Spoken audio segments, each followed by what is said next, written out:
Welcome, everybody. Thank you very much for coming, much appreciated. I know there are some people listening to us on our audio feed, which is a live audio feed on computers, and there are at least 7 or 8 watching us on YouTube this afternoon as well, so welcome as well. We will begin with Psalm 23. Mizmor David. Adonai roy lo exahar binot tesher arbitzeni al mei menuchot inachal lani nafshi yoshofef yancheni v'maglei tzedek leman shemo גם כי אלך בקץ על מוות, לא אירא רוע, כי אתה עמדי. שבטך ומשענתך המה ינחמוני. תערוך לפני שולחן נגד צוררי, דשנת ושמן ראשי כוסי רוויה, אהבתו וחסד ירדפוני כל ימי חיי, ושבתי בבית אדוני לאורך ימים. The Lord is my shepherd, I shall not want, giving me repose in green meadows, leading me beside the still waters to revive my spirit. Guiding me on the right path, for that is God's essence. Though I walk through a valley of the shadow of death, I fear no harm, for you are with me. Your staff and your rod, they comfort me. You prepare a banquet for me in the presence of my foes.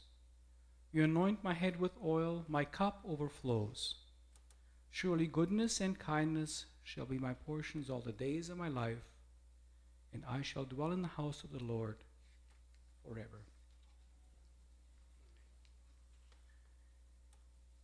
We are gathered here this afternoon, or more appropriately this noon, to pay our final respects to Helen Kahane, Hinda bat Yaakov David Sarah.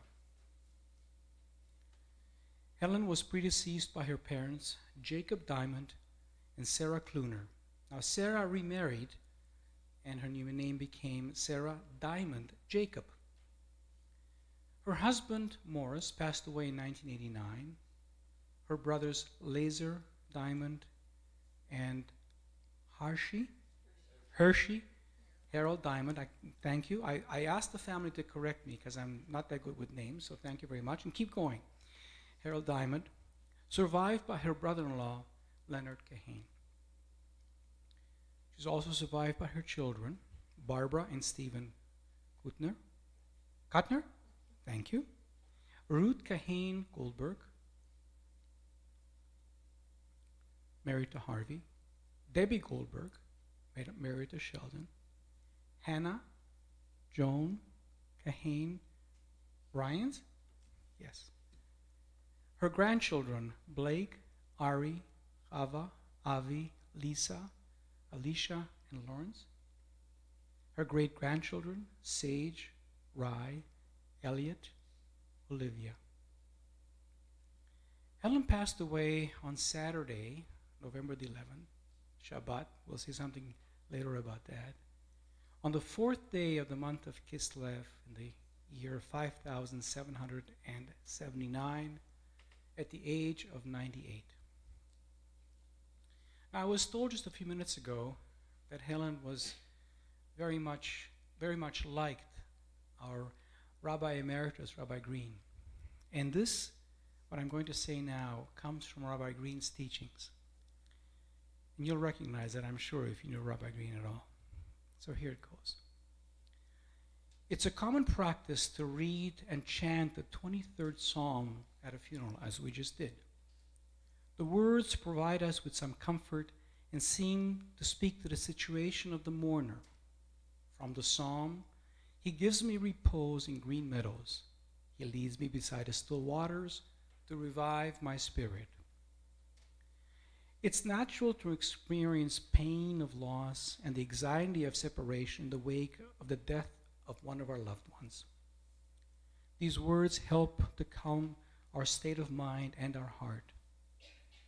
But, this is Rabbi Green's word, but we seldom realize that the words of the 23rd Psalm can also apply equally to the souls of our departed loved ones.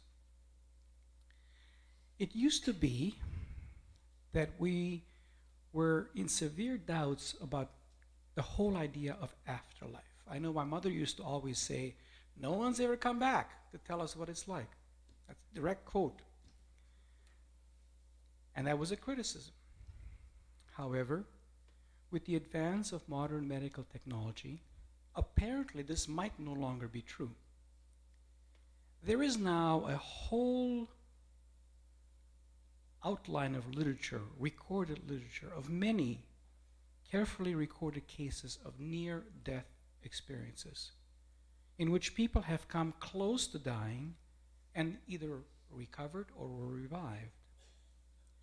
For the first time, as far as we know in our history, a significant number of people have had opportunity, we think, to journey to the very edge of physical death and sort of peek into the realm that lies beyond life that we live in this world. These so-called near-death experiences have revealed to us that it's a journey, and that this journey apparently does not come to an end with the death of the body. There seems to be a transition in which the soul separates from the body and apparently is guided to the other side of existence. From our psalm again, "The Lord is my shepherd, I shall not want." Often we hear about a tunnel of light at the end of which apparently relatives and loved ones wait to receive the Spirit.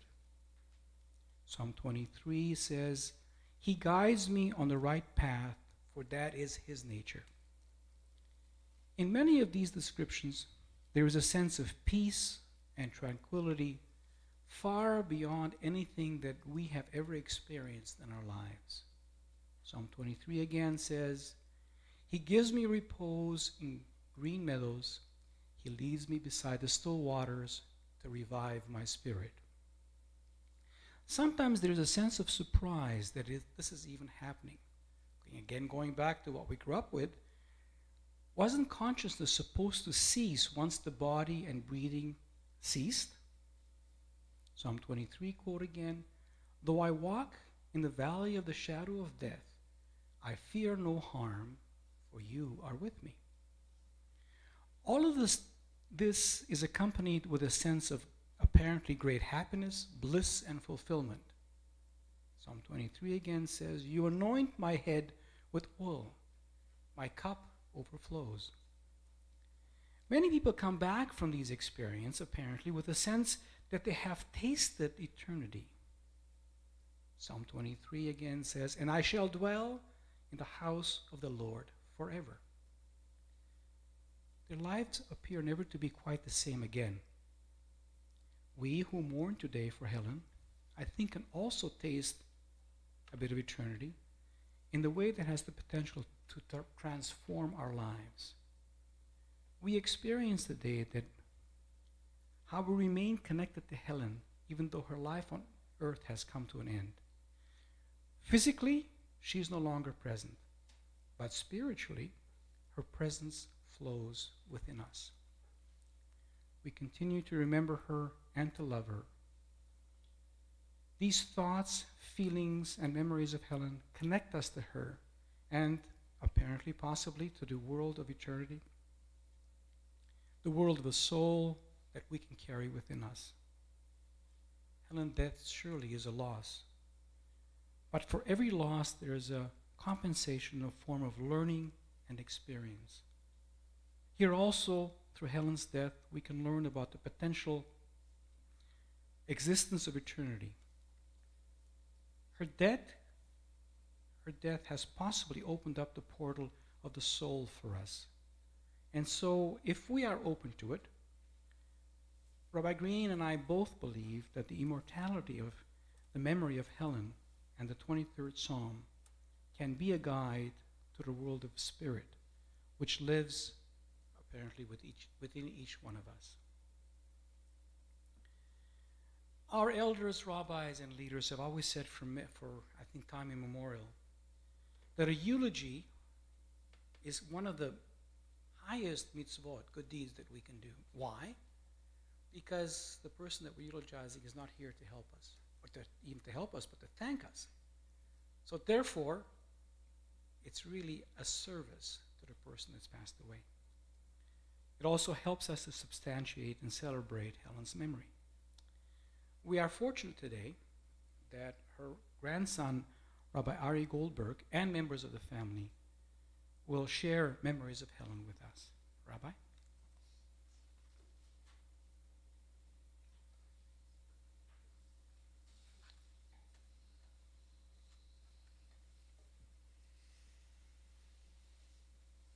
Shalom.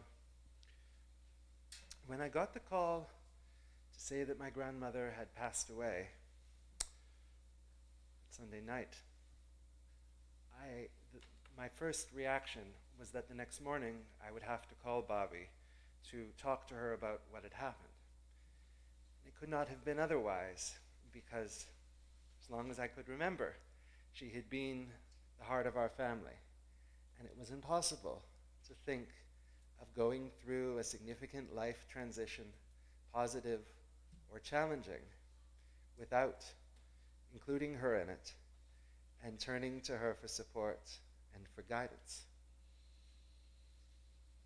I have the privilege now of sharing some reflections on behalf of my cousins and me, her beloved grandchildren, and I've woven together some of the memories that we shared after she passed.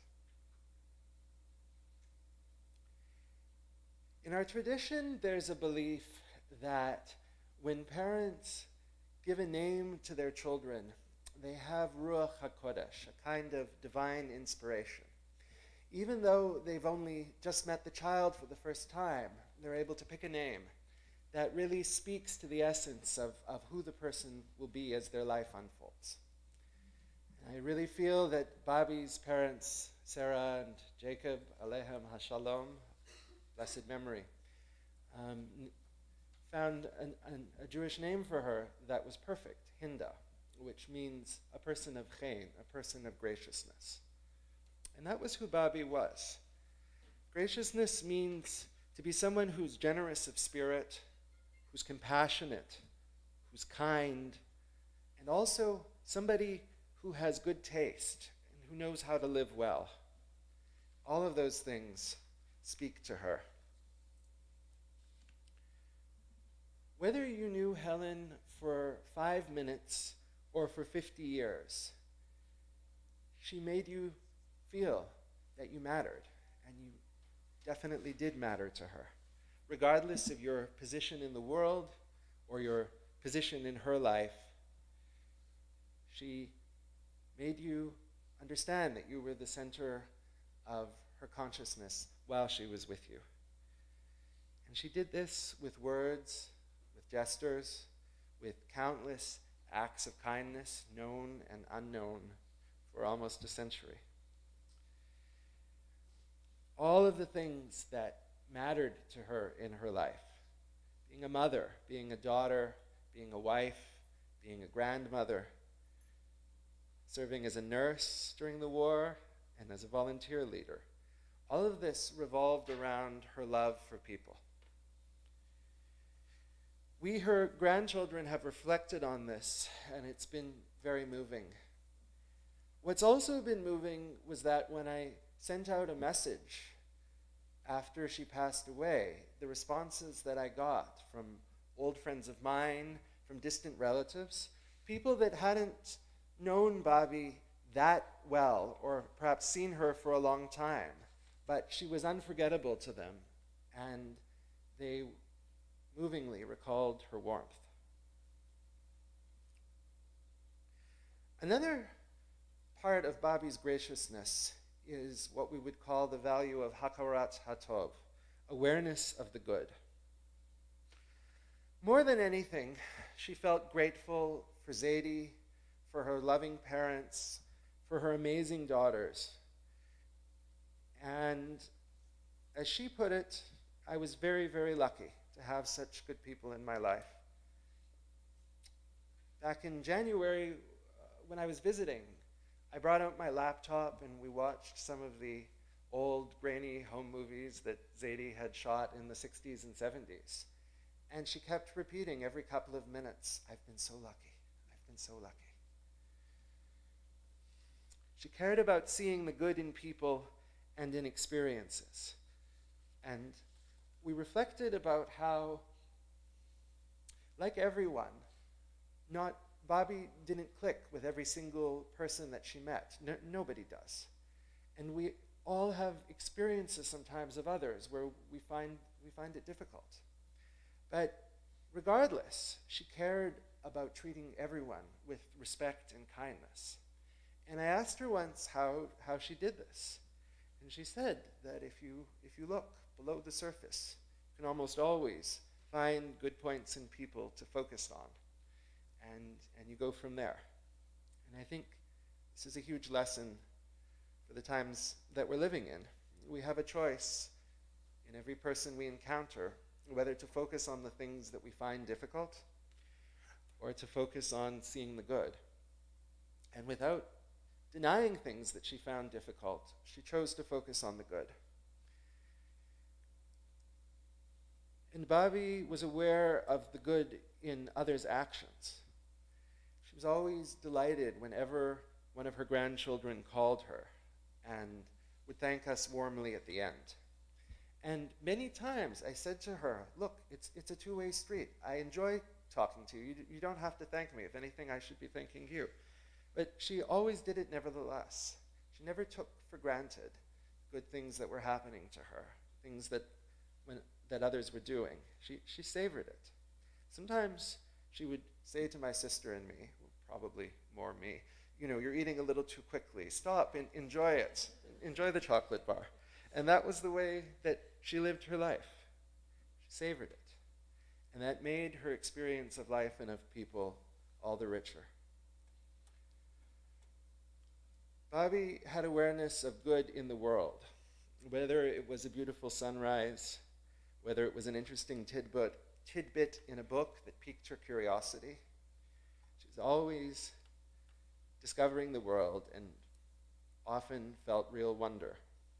And it didn't matter where she was or what she was doing. It could be looking into the Grand Canyon or being in her apartment in Winnipeg. She often was able to experience wonder in the here and now with whatever she was doing. And her grandchildren remember her sense of fun and how she was able to take something that could otherwise be quite ordinary and make it into a wonderful experience, whether it was polishing her bells or taking a walk, looking at birds. And just by being herself, she was able to find the extraordinary within everyday experiences. And much as she loved beautiful things in the world, and much as she valued professional accomplishment and took great pride in what her children and children-in-law and grandchildren-in-law were accomplishing, her connection with people was always the number one priority. She chose to prioritize it, and mainly when she traveled, it was to visit her children and her grandchildren, and also her nieces and nephews for their simchas and family friends. And she shared with all of us how this was her deepest satisfaction. And I think she understood that this is where our deepest happiness in life can come from. At her 90th birthday, in 2010, she told us all how the best gift for her always was to have her family together.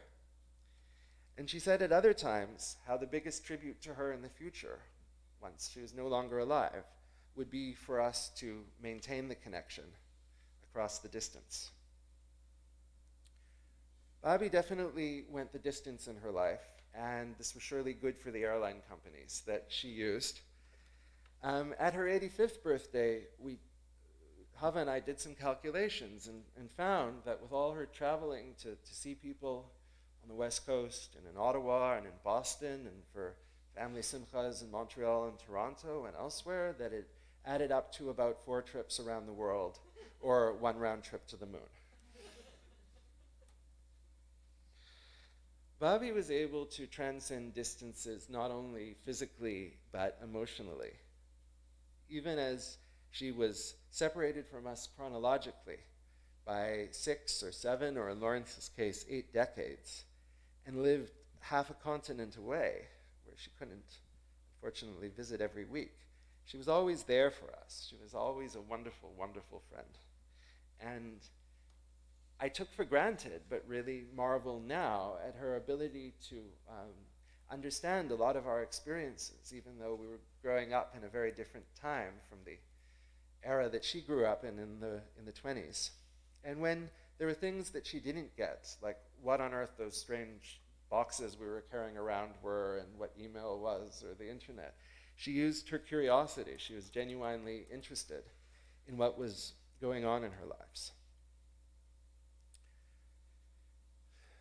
The name Helen means in Greek a bringer of light.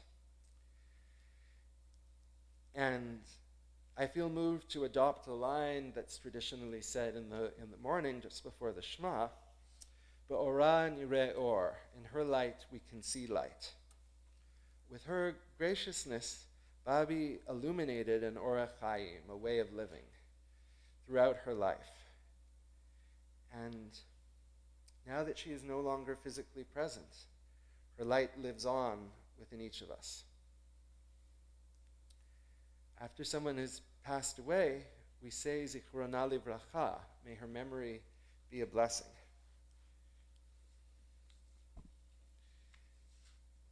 And this relates both to the idea of the soul living on in the world of truth, and for the person's memory to be perpetuated on earth through those who survive them being inspired by their good example to do positive deeds.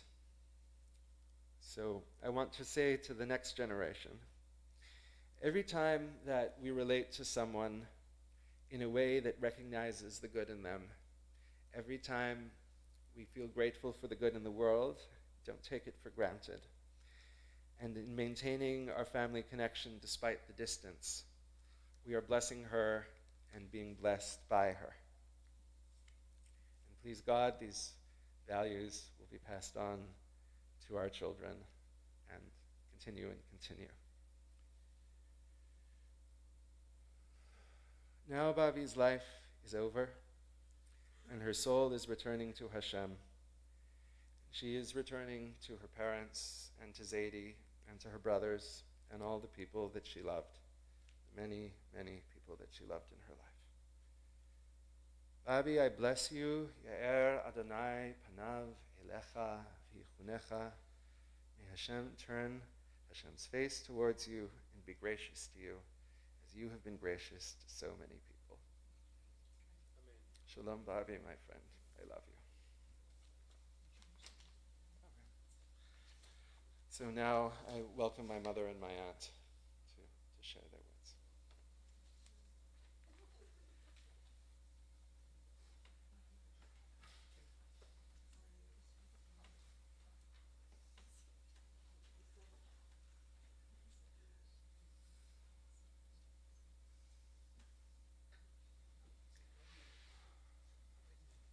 Okay, I think we know everybody that's here today, and we really appreciate you being here with us to share our love for Mom.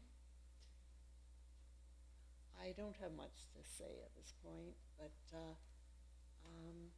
Mom's love was so intentional and embracing, and we've gathered from near and far to express that back to her. And it's been quite an era, 98 years. And, you know, she was the first one to turn on CNN and know everything that was going on. She didn't live in the past. In fact, when I can remember being very upset when a classmate passed away in elementary school accidentally, and she wanted me to, you know, she understood, but she wanted me to move on. And somehow in her life, she was able to move on at each difficulty, and there were plenty of difficulties for herself and for the people that she really cared about. You know, it could be a cousin or a second cousin or whoever needed some support. She was there. She's always been there. It's going to be very different for us now to carry on, to have courage and so on. But I really feel that she's with us. She'll be with us forever. And Mom, we love you so much. And it's been, you know, not that long that she really had to go through things at the end of her life. But we're so glad that we could be here with her and express our love, and we know that she definitely was hearing us. So thank you all again for sharing in this, and hope that her life will be remembered.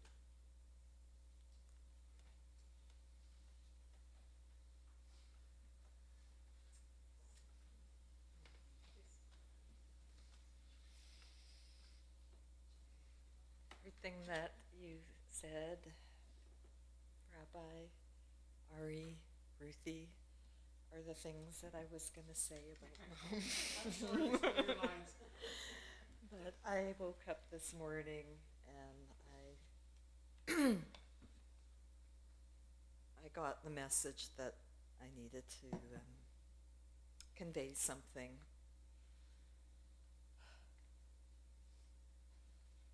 So Mom didn't want us to eulogize her, so I'm not doing that.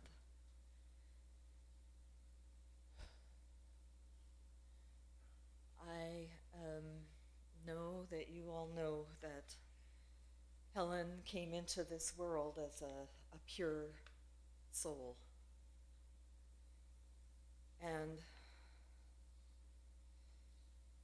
her whole life she had a consciousness of service. And she always found herself in roles of leadership. And I know that she worked very hard in her life, but like she just rose to those occasions. It wasn't like she had ambitions to do that. It was what was natural to her because of who she was. And she was very proud of, as was said, of her family's accomplishments. But she always looked deeper than that to, you know, that was what the gift that each one was bringing in the world to make a difference. That's what mattered to her. And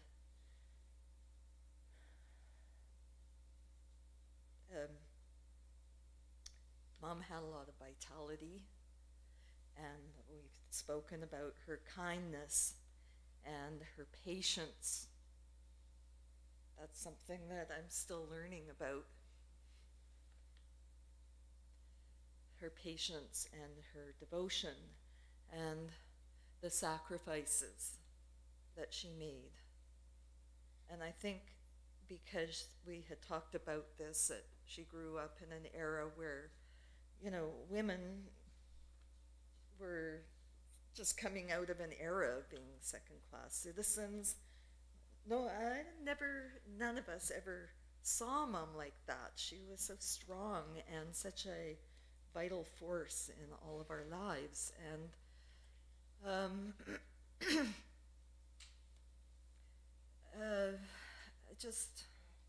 want to acknowledge, Mom, your determination in life, how disciplined you were, right to the end, how difficult it was. The last 7 years of your life, how much pain you were in physically, and how you embraced everybody, and you were always there for everybody, and never let on. You never let on, what it took for you to embrace us all. And she did that right to me. Her death was really hard. It was a journey, and I have not begun to process what we experienced being together those last 5 days.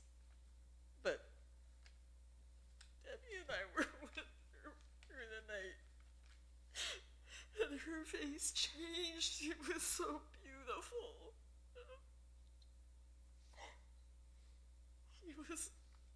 And her eyes were wide open, and she was looking at something or somebody. It was beautiful.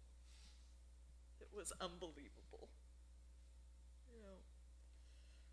It was really unbelievable. So, Mom, may you be in the highest and the purest of love. And every time that I need strength, I know I will call on that love and that light, and I know that you will be there. You will be there with me and with all of us. Yeah, I love you so much.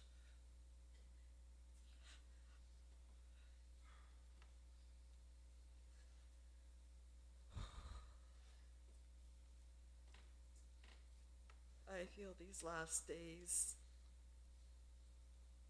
have been transmuting, and I will hold that in my heart for the rest of my life.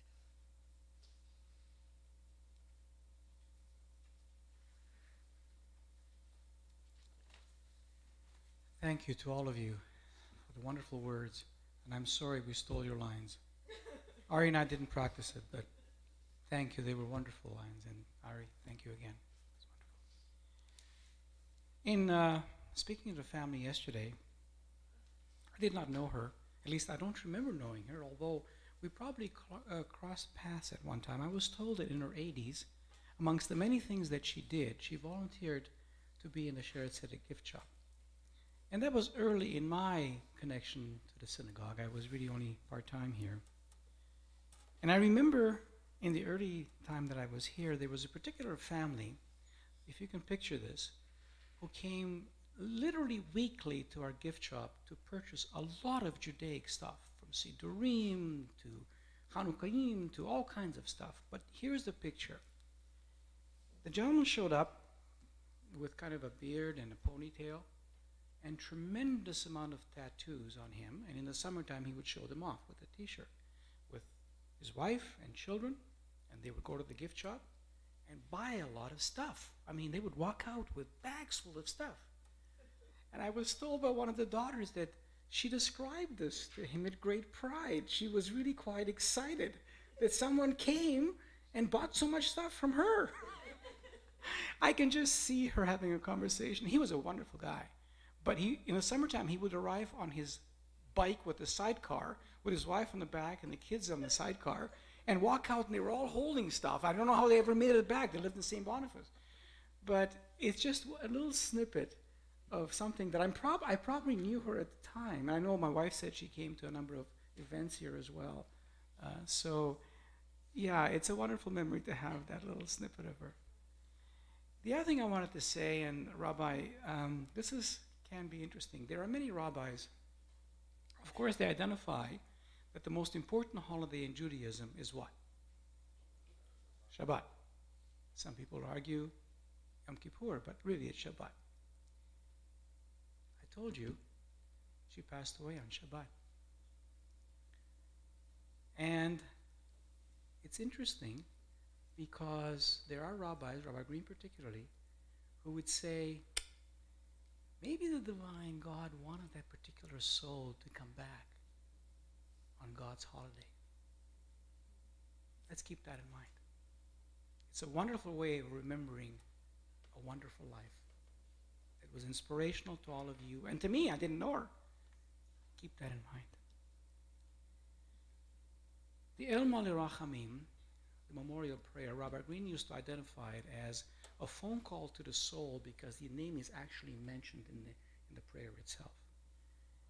I will chant it in Hebrew first and then do it repeat it in English. It is a custom, if you can, to stand. If you can't, that's fine, you can sit. So I'd like to invite you to rise as we chant the El Mali Rachamim.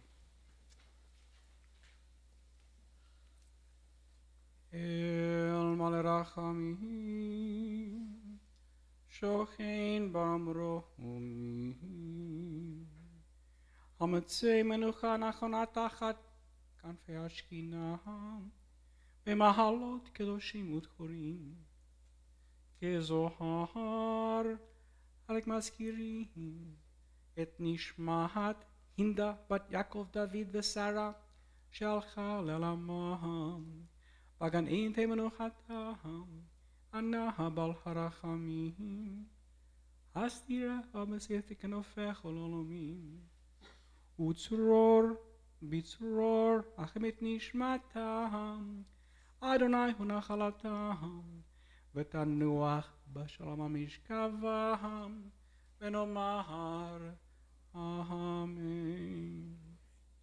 Exalted, compassionate God, grant infinite rest in your sheltering presence among the holy and the pure to the soul of Helen Kahane, Hinda Bat Yaakov David Sarah, who has gone to her eternal home. Merciful One, we ask that our loved one find perfect peace in your eternal embrace. May her soul be bound up in the bond of life. May she rest in peace. And let us all say, Amen. You may be seated. Thank you. So immediately following this particular service here, we are proceeding to the Sheretz Tzedek Cemetery, which is at the corner of Main and Armstrong. And after that, everyone is invited back here for a gathering in Helen's honor. If you are going to join us in the procession, there's two things I'd like to ask you. First of all, make sure that your flashing lights and headlights are on. And the second one is very, very important, I think, especially in today's time. Please observe all traffic lights. We no longer get a pass-through on red lights. We will wait at the cemetery until you get there. So don't stop at red lights. You can always catch up to us later on. But please observe all lights. Now, at this time, I'd like to invite the pallbearers and the family to move on to their transportation. The pallbearers to take their spot beside the coffin. And as the family is leaving, in a moment I will then finish some more information for those of us who are here.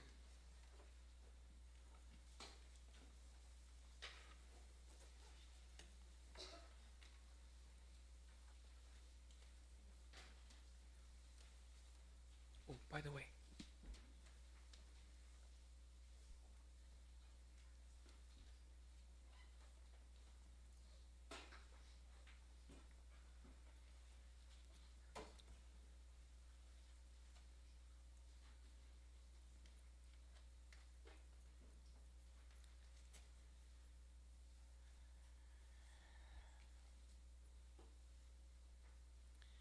so now, as the family and pallbearers are leaving, let us talk about Shiva. So tonight, the family is having a private Shiva. Tomorrow night, which is Wednesday night, from 7 to 9 p.m. at the Shaftesbury, there will be a Shiva. Davening will be around 7 o'clock, and you're all invited to join there and obviously share memories of her. So that's Wednesday night. The rest of the week, not yet, the rest of the week, the family will have a private Shiva. Now, in a moment, we're going to ask you to form two lines outside through which we're going to say our final farewell to Helen. So let the family get ready before we do that. A couple of more things. When we come back to the meal of consolation, as it's called, to honor Helen, I'd like to ask you to do the family and ourselves a favor. Make sure when the family comes back that they have a table and they sit down first, that they have some food and or coffee first, and then you can approach them and pass on your condolences. I've been at situations where the condolences go on for a long period of time, and the family is standing there obviously accepting condolences and haven't had anything to drink or eat. So that would be helpful if you could do that. So I noticed that the pallbearers are ready, so please join us in the foyer and the stairs, form two lines, and we'll say our final farewell. Thank you very much for coming, muchly appreciated.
So you better go get somebody